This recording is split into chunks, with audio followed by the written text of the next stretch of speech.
Hey there, Research Triangle Raptors. Mr. Lassiter here, and in this video we're going to be looking at study strategies, or how I learned to stop procrastinating and love flashcards. If you're a fan of some classic movies, you will get that joke. Let's go ahead and get started. We have some video goals, questions we'd like you to be able to ponder while you watch this. First of all, what does studying look like? That's something we don't often think about.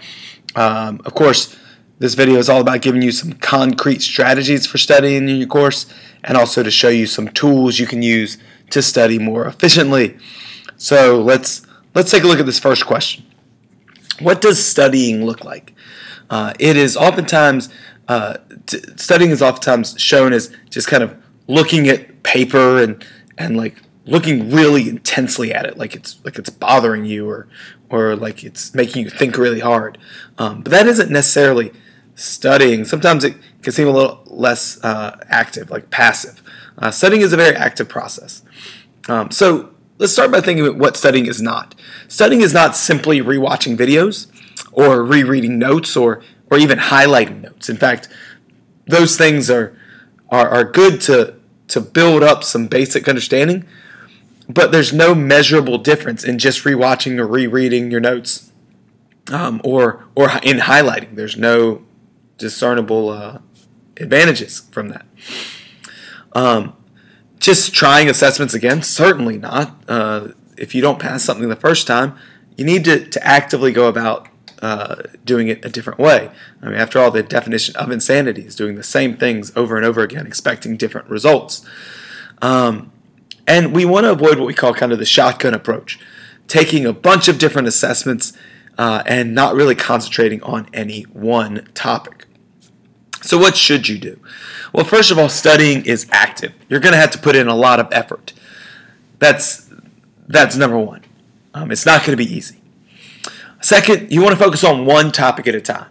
Instead of a shotgun approach, really focus and fire a gigantic bazooka at your topic and focus very intently on it. You want to engage with the material. So you might actually be doing stuff with the things that you're learning. You might actually be actively using that knowledge. That is part of studying. And it's going to be a lot of work. So keep that in mind. To be good at studying and to do well, you have to build a foundation. And good notes are the foundation of good study habits. And I'll talk to you about those notes in a little bit. But they are not the only thing. It is study habits that help you build your learning. And there are a lot of tools that can help you build a better structure for studying. So it's a combination. Just because you're good at taking notes does not mean that you are necessarily good with your study habits. And just because you have good study habits does not mean that you have that foundation that actually allow you to be successful. So keep in mind these go together. So what will help you develop good study habits?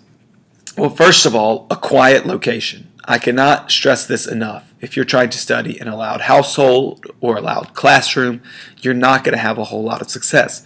There's a reason why libraries ask for quiet, right?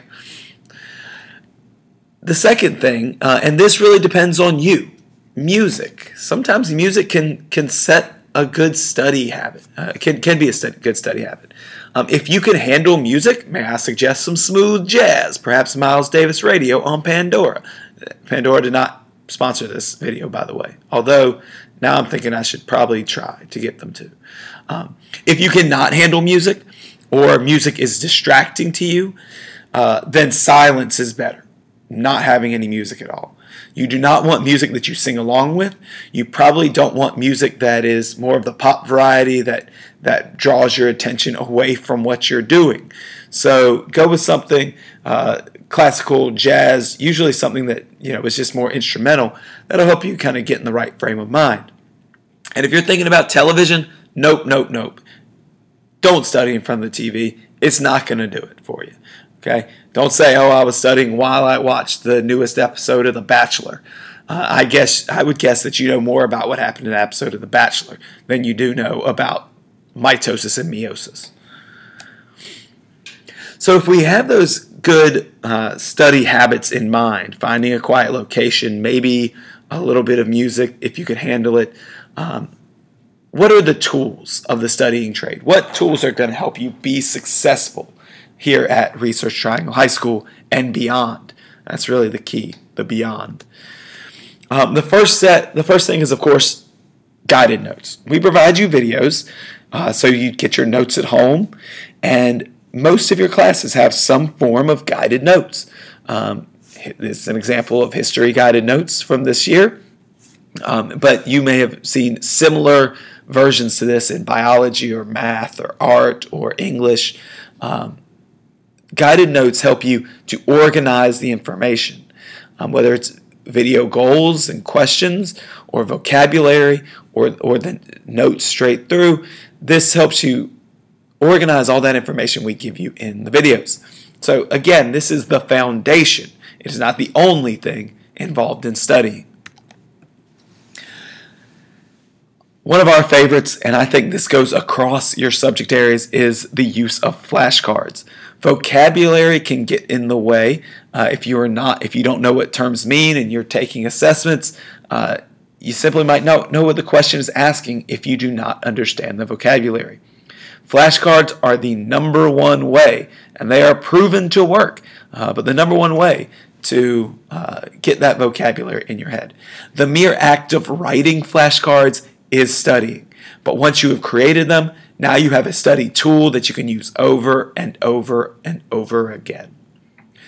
This works with any set of notes that you have vocabulary with across all your subject areas. And yes, there is vocabulary in math. In history, we do a lot of comparison and comparing and contrasting.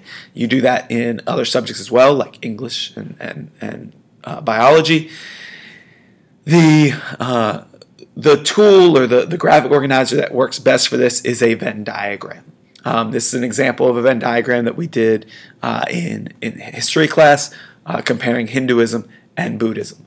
But there are tons of different ways. Some Venn diagrams can get quite complicated, but graphic organizers like this and charts really help take a little bit of information and organize it into something visual. And this is particularly good for visual learners. Also, the act of rewriting your notes in a different form is studying. You might sort information another way. Instead of perhaps looking at a Venn diagram, you might be looking at two different concepts and trying to understand them. For example, observation versus inference. The phrases on the left are observations that are objective, and the ones on the right are inferences based on maybe something that you observe but that you do not know for sure. So if you're sorting information, a T-chart can do this. A T-chart can also be used for comparison, but the Venn diagram might be better for that.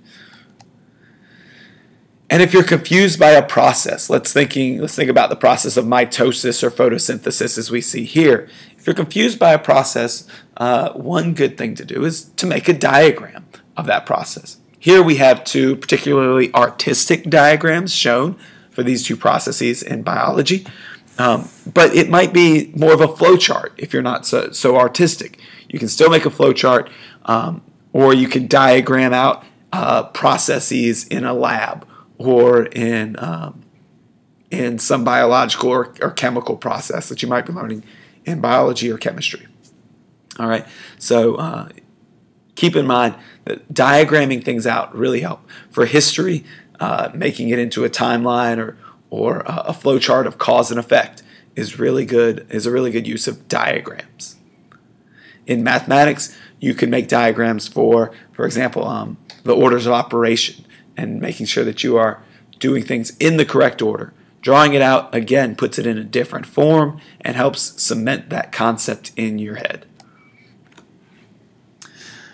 Another great one, which you may be familiar with, maybe you have this already, maybe you don't, finding a study buddy. Someone who you can study with, ask questions for, and answer questions with, write questions for each other or quiz each other, and hold each other accountable. If you find somebody that you work particularly well with, and work is the operative word there, not hang out with necessarily, but will work and will push each other to do better, then finding study buddies, that's key. That will be very helpful on your path to studying, especially because it'll benefit the both of you. If you are still struggling with studying, of course, there are other things that you can do. Suggested by your science teachers, writing out questions, making your own test or assessment style questions, or making your own video goal style questions, and then quizzing yourself on those questions, or quizzing a study buddy on those questions, is something that really will help you in the end. By writing out questions, you can kind of try to predict what might be asked on an assessment, and that might be questions about vocabulary or concepts or processes or events in history, whatever it might be. If you concentrate on those, then when you get to the assessment, you might not be surprised by the things that your teachers ask you. What we think is important is oftentimes what you think is important. And from your math teachers, the number one math skill that you can do, study habit, is working practice problems. Working many different types of practice problems and making sure you are working them correctly and getting them checked. Practice, practice, practice. If you get the concept in one problem, don't just stop there. Practice the same sort of problem over and over and over again until you are sure to get it. If you can do that, you'll know that you have a concept fully and that it wasn't just a fluke.